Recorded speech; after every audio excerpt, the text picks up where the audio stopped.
Herbert William Cooke will be remembered as the first casualty in Eumundi when he died on the 30th of April at Gallipoli. He was a very, very early recruit. Only 60-something days after war had been declared. For some reason, his father, George Cookham, did write to the army and say he'd given his permission, and he requested that he be put in a light horse battalion because of Herbert's experience in the bush.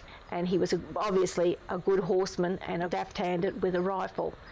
But the army being the army, he was put in the infantry. He wrote a diary from the time he was in the army and went right up until the time of going to Gallipoli. And it's fascinating how he wrote about things on the ship, the conditions on the ship, where he had arranged to have a fight with somebody on the ship and then it was called off.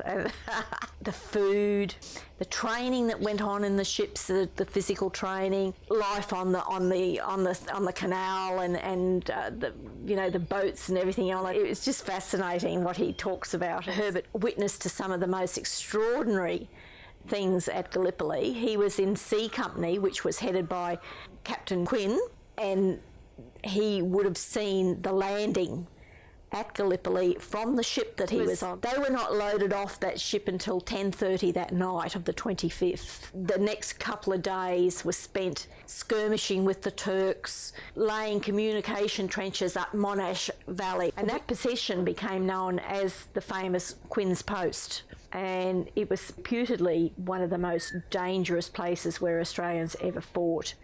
And Herbert Cooke would have been amongst those men. He was shot in the head, and I'm assuming that he was still alive when they took him down to the beach, otherwise they would have left him.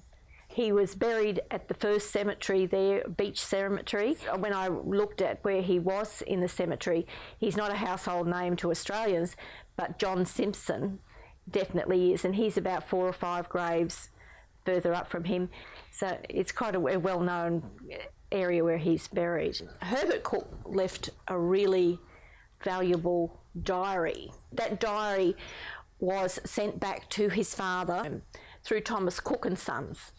And I think it's just amazing that they were able to find these things to send home. I mean, it was just pandemonium there in the first few weeks.